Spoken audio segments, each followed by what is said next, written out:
Então, agora a gente vai dar continuidade à correção das aulas de física, tá? As aulas de física do terceiro ano, eletricidade, tá bom? Então, da lista aí, vou começar a responder aqui, vou tentar responder da questão 1 até a questão 5. E no outro vídeo, da questão 5 até a questão 10, tá bom? Então, aí, ó. É dado um corpo eletrizado com carga de 6,4 microcoulomb. Então, questão 1, ele fala o seguinte, ó. É dado um corpo eletrizado com carga de 6,4 microcoulomb. Então, a carga do corpo Q é 6,4 microcoulomb. Essa é a carga do corpo. Determine o número de elétrons em falta. O número de elétrons, então, ó, na nossa fórmula de carga, lembra que a fórmula é quantidade de carga é igual ao número de elétrons em falta ou em excesso, vezes a carga elementar, certo? Então, se ele quer saber o número de elétrons, ele quer saber o valor do N. Ele quer saber quanto que vale N. E a carga elementar é 1,6 vezes 10 a menos 19. Esse é o valor da carga elementar, tá bom? Estou fazendo bem direto aqui. Então, substituindo as incógnitas por seus respectivos valores, só prestando atenção aqui, ó, microcoulomb. Um microcoulomb, você tem que lembrar que ele vale 10 a menos 6. Tem que lembrar disso aí, tá bom? Substituindo esses camaradas na fórmula, vai ficar o seguinte. Carga do corpo, 6,4 vezes microcoulomb, 10 na menos 6, 10 na menos 6. N, quantidade de elétrons em falta ou em excesso, é o que eu quero saber. Então, N. Carga elementar, 1,6 vezes 10, 1,6 vezes 10 na menos 19, tá bom? Como eu quero saber o valor do N, eu devo isolar a incógnita. Então, esse número que está multiplicando, esse 1,6 vezes 10 a menos 19 está multiplicando o N, faz a operação inversa que é dividir. Então, nós vamos ter aqui, ó, 6,4 vezes 10 a menos 6 sobre 1,6 vezes 10 na menos 19. Isso dá o valor de N, tá? Que é o que ele quer saber, a quantidade de elétrons em falta nesse corpo. Quando nós dividirmos aqui, ó, 6,4 por 1,6, nós vamos achar exatamente 4 vezes 10. Aqui a gente vai usar a regra da potência, ó, bases iguais, a potência de base 10. Repete o expoente de cima, menos 6, e subtrai o expoente de baixo, menos 19. Isso dá o valor do N. Isso é da matemática, tá? Essa regrinha de potência vem lá da matemática. Então, aqui, ó, menos por menos é mais. Então, vai ficar 4 vezes 10 a menos 6 mais 19. Isso dá o valor do N. Então, 4 vezes 10. 6 menos 19 vai dar 13 positivo. Isso é o valor de N. Então, aqui está a resposta da questão número 1 de física do terceiro ano. Então, quantos elétrons o corpo tem em falta? Ele tem 4 vezes 10 elevado a 13 elétrons. Então, isso falta de elétrons no corpo, que era o que ele queria saber. A questão 1 está resolvida. Tira o print da tela para você copiar e fazer as correções se necessário. Se tiver dúvida, vai voltando o vídeo quantas vezes for preciso, tá? Importante é tirar todas as dúvidas. Agora a gente vai para a segunda questão. Segunda questão também fala de cargas de corpo, carga elétrica de um corpo, tá bom? Um corpo eletrizado negativamente, se ele está negativo, ele tem um excesso de elétrons, né? Está negativo, ele tem elétrons a mais. Tem maior número de elétrons do que de prótons, fazendo com que a carga elétrica sobre o corpo seja negativa. Um corpo eletrizado positivamente tem maior número de prótons do que elétrons, fazendo com que a carga elétrica sobre o corpo seja positiva. Quantos elétrons em excesso tem um corpo eletrizado com menos 16 nanocoulomb? Então, questão 2. A carga do corpo agora mudou, ó. É menos 16 nanocoulomb, tá? De novo, carga elementar é uma constante de 1,6 vezes 10 a menos 19.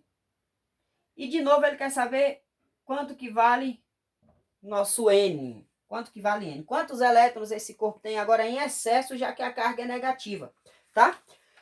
Bom, de novo, a mesma fórmula de aplicação, ó, a quantidade de carga de um corpo é igual ao número de elétrons em excesso ou em falta nesse corpo, vezes a carga elementar. Olha, especial para um nanocoulomb. Nanocoulomb é 10 na menos 9, tá bom? Então, nanocoulomb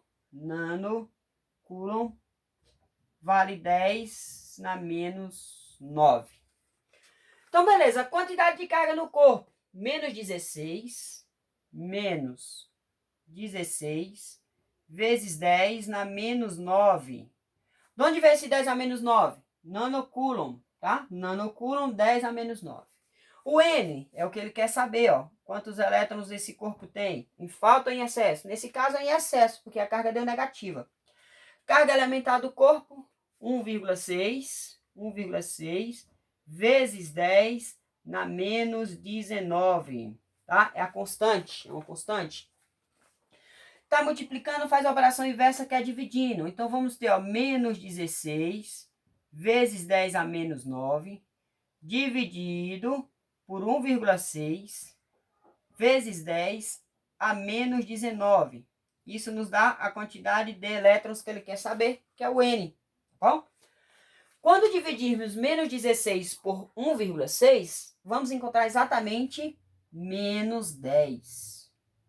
Vezes, de novo, regra da potência lá da matemática, conserva a base, 10. Subtrai os expoentes. Então, menos 9, menos 19. Isso dá o valor do nosso N. Então, vai ficar menos 10 vezes 10. Menos por menos, mais. Então, menos 9 mais 19, N. Menos 9 mais 19 vai dar 10 positivo. Então, vai ficar menos 10 vezes 10 elevado a 10.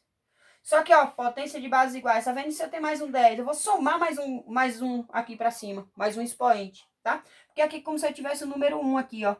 Aí eu somo os expoentes, porque é multiplicação de potência de bases iguais. De novo, vem da matemática essa regra. Então, vou ficar com menos 10 elevado a 11N, tá? Bom, professor, na alternativa não tem menos 10. Não tem. Por que não tem menos 10? Esse menos está indicando só que é excesso de elétrons. É que eu tenho muitos elétrons. Quantos elétrons, quanto número real de elétrons que eu tenho? 10 na 11. É isso que eu tenho. Esse sinal de menos me indica apenas que eu tenho um excesso de cargas negativas. Eu tenho um excesso de elétrons, tá bom? Então, isso aí você vai achar na alternativa letra D. 10 elevado a 11, tá bom? Tira o print da tela, faz a correção quando necessário e, se for preciso, volta o vídeo várias vezes, tá bom? Vamos para a questão número 3, tá? Questão número 3, também sobre cargas elétricas. Questão número 3 sobre cargas elétricas. É o seguinte, ó. Um corpo tem 3 vezes 10 a 18 elétrons, ou seja, negativa. Então, a carga 1 desse corpo é 3 vezes 10 a 18 elétrons. Como é elétrons é excesso, sinalzinho de menos aqui, para dizer que a carga é negativa. E 4 vezes 10 a 18 prótons. Eu vou chamar de carga 2. 4 vezes 10 a 18, menos 18 prótons. Não é menos 18 não, tá? Corrigir aqui, é só 18 mesmo. Aqui é só 18, tá? 18 positivo. Beleza, carga 1, excesso de elétrons, carga 2, excesso de prótons, né? A carga elementar não muda, continua. Carga elementar, 1,6 vezes 10 a menos 19, tá bom? E ele quer saber qual a carga desse corpo. Qual a carga final desse cara? Gente, ó, eu tenho mais prótons do que elétrons. Significa que o final da minha carga vai ser uma carga positiva, porque eu tenho mais prótons do que elétrons. Basta eu fazer carga do prótons menos a carga do elétron. Isso vai dar a carga final do corpo, né? É a soma de todas as cargas no caso. Só que como são sinais contrários, vai ter uma operação de menos aí. Então, a carga final, que eu vou chamar de QF, vai ser a carga do elétrons menos a carga do prótons. Como é que eu calculo a carga do elétron? Menos 3 vezes 10 a 18, vezes a carga elementar, que é quanto? 1,6 vezes 10 a menos 19. Então, vou fazer separado. O nosso espaço aqui é pouco, vou fazer separado. Então, vou chamar aqui de carga do elétron. Vou colocar aqui, ó, Ezinho menos. Tá? Então, a carga do elétron vai ser o seguinte. Menos 3 vezes 6, menos 1,6, vai ficar o seguinte, ó. 4 menos 4,8 vezes 10. 18 menos 19, menos 1. Então, aqui é a carga do elétron. Agora, eu vou calcular a carga do prótons, P+, tá? Esse menos e esse mais é para indicar que o elétron negativo e o próton positivo, mas não tá bom? Se fizer sem ele também, não tem muito problema, não. Agora, eu vou pegar a carga do prótons, que é 4, ele tem 4 vezes 10 a 18, vezes a carga elementar, 1,6 vezes 10 a menos 19. Carga do prótons, 4 vezes 1,6, a gente vai achar exatamente 6,4 vezes 10, 18 menos 19, menos 1. Aqui o prótons. E agora sim, agora eu posso calcular essa carga final que eu queria encontrar. A carga final do corpo vai ser a soma de todas as cargas. Soma da carga do elétron mais a soma da carga do prótons. Então, prótons é maior, então vai ficar 6,4 vezes 10 a menos 1, menos, por que menos? Porque o elétron é negativo, né? Então, se eu fizer aqui, se eu fizer aqui, ó, mais a carga do elétron, que é negativa, aqui, ó, menos 4,8 vezes 10 a menos 1, tá? E posso fazer direto também, não tem problema não. Carga final, 6,4, mais por menos, menos 4,8, vezes. Aqui, o que é que eu vou fazer, ó? 10 elevado a 1 aqui e 10 elevado a 1 aqui. Vou colocar em evidência, vale para os dois. Vou colocar em evidência, facilita a minha vida. Então, ó, 10 elevado a menos 1.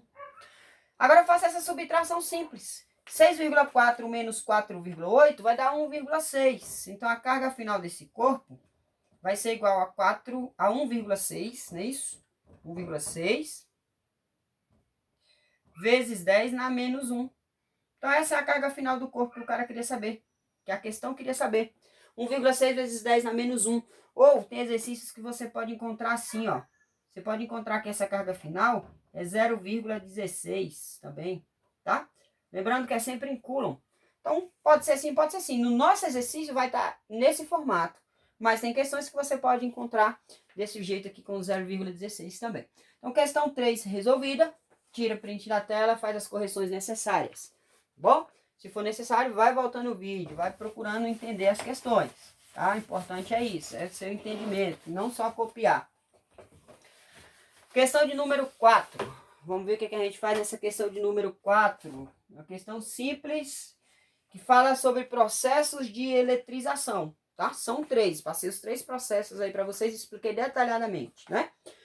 Então, vamos lá. Em relação à eletrização de um corpo, analise a afirmativa a seguir. Então, eu vou colocar aqui, afirmativa 1. Afirmativa 1. O que a afirmativa 1 me diz? Se um corpo neutro perde elétrons, ele fica eletrizado positivamente? Sim. Todo corpo que perde elétrons, que doa elétrons, ele fica carregado positivamente. Por quê? Fica com excesso de prótons. E prótons, por convenção, ele é positivo. Então, a primeira está correta. Certíssima. Vamos analisar a nossa segunda. A nossa segunda diz assim, ó. Ao atritar-se um bastão de vidro com uma flanela. Observa que são materiais diferentes. Vidro e pano, né? Flanela. Vidro e flanela. Ambos inicialmente neutros, ou seja, mesma quantidade de prótons, mesma quantidade de elétrons. Eles se eletrizam com cargas iguais? Na eletrização por atrito, os corpos ficam com cargas de mesmo sinal? Não. Na eletrização por atrito é o contrário. Um vai ficar positivo e o outro vai ficar negativo. Então, essa é a nossa alternativa falsa, errada, tá? Na eletrização por atrito, um corpo fica positivo e o outro corpo fica negativo. Alguém vai doar elétrons, alguém vai receber elétrons, tá? Quem doa elétrons fica positivo, quem recebe elétrons fica negativo, tá? Alternativa 3. O fenômeno de indução eletrostática consiste na separação de cargas? Beleza. No induzido pela presença do indutor eletrizado. Sim. Olha só o que eu fiz lá na sala. Separação de cargas, processo, eletrização por indução eletrostática. Ó. Se eu aproximo um bastão carregado negativamente de um corpo neutro e eu vou carregar esse corpo, vou usar o processo de eletrização de indução, esse processo ele vai apenas separar as cargas, a não ser que isso aqui esteja em contato com um corpo maior do que ele, né? Por exemplo, a Terra. Então, o que acontece se eu encostar, se eu aproximar, eu não vou encostar, na verdade, eu vou aproximar esse bastão desse corpo neutro. Ele vai separar as cargas. Então, ó, negativo com negativo se repelem, cargas iguais se repelem. Então, o negativo aqui vai expulsar as cargas negativas para o mais longe possível. Então, as cargas negativas vêm para cá. Como ele separou as cargas, os negativos foram para mais longe, foram repelidos, aqui restou apenas cargas positivas. Então, no processo de eletrização por indução, não há contato, há uma separação de cargas. Então, a alternativa 3 também vai estar correta, tá? Vamos à alternativa 4. Aproximando-se um indutor, um condutor eletrizado negativamente de outro neutro, sem tocá-lo, processo de eletrização por indução, este permanece com a carga total nula. Sim, sendo, no entanto, atraído pelo eletrizado. Alternativa também, sem dúvida, correta. Mesma coisa que eu acabei de falar, eletrização por indução eletrostática. E 5, a 5, o que diz aí na 5? A 5 ela diz assim, ó. Um corpo carregado pode repelir um corpo neutro? Um corpo carregado pode repelir um corpo neutro? Não. Como é que um corpo carregado vai repelir um corpo neutro? Não. Então, quais as que estão corretas? A1, A3 e A4. 1, 3 e 4 que representa a alternativa de letra B. B de Brasil, B de bagunça, tá bom? Então, questão 4 resolvida, tá? Agora vamos para a questão 5. 5 é bem semelhante à questão 4. Também temos alternativas a analisar, tá? Então vamos começar a letra A, letra B, letra C, letra D. Vamos analisar cada uma delas, ver se é verdadeiro ou se é falso. A respeito dos processos de eletrização, continua no mesmo nível de pensamento, processo de eletrização, os 3 processos, tá? Atrito, indução e por contato, tá? Na letra A diz assim, após a eletrização por contato, ou seja, eu vou pegar o objeto e vou encostar no outro objeto, mas não vou atritar, tá bom? Eu vou apenas tocar no outro objeto por contato. Os corpos terão cargas elétricas de mesmo sinal? Sim, beleza. Na eletrização por contato, quando eu pego um objeto e vou tocar no outro eletrizado, quando eu vou fazer esse processo de eletrização, os corpos ficam com cargas de mesmo sinal, beleza? Letra B. Na eletrização por indução, ó, não vou encostar, eu vou aproximar um objeto do outro, mas eu não vou encostar os objetos, tá bom? Eu preciso que eu tenha um objeto neutro e tenha um objeto eletrizado, um indutor e um induzido, tá bom? O corpo que indica o processo já eletrizado é denominado de indutor? Ok, sim. O que já está eletrizado, que vai fazer funcionar o processo de eletrização por indução eletrostática é chamado de indutor. Aquele que vai ser eletrizado é chamado de induzido, tá bom? Que vai haver a separação de cargas. Na letra C diz, ao atritar 2 canetas compostas de polietileno, atritar, ó, eletrização por atrito, eu tenho 2 canetas, se eu pegar 2 canetão desse aqui, ó, são do mesmo material, fabricado da mesma coisa, eu vou atritar os 2 canetão. Se eu pego coisas de mesmo material e atrito no outro, vai ter troca de elétron entre eles? Vai ter eletrização entre eles? Obviamente que não. Eu preciso no processo de eletrização que tenha materiais diferentes. Se eu atrito esse pincel na madeira, tá tendo troca de elétrons, porque são materiais diferentes. Se eu passo na minha pele, tá tendo troca de elétrons. Então, na eletrização por atrito, tem que ser materiais diferentes. Como ele fala que as 2 canetas são de polietileno, não vai ter troca de elétrons, consequentemente não vai ter eletrização, tá bom? Então, a alternativa C é falsa. Já achou a pergunta, a resposta, né? A incorreta só pode ser a letra C. Por consequência, a letra D vai estar correta, né? Agora, só por curiosidade, a série triboelétrica é aplicada à eletrização por atrito? Beleza, sim. O que é a série triboelétrica? É a tabela de materiais que são ordenados por quem vai perder e por quem vai receber elétrons. Essa tabela, essa ordenação é chamada de série triboelétrica e ela segue a ideia do processo de eletrização por atrito, beleza? Então,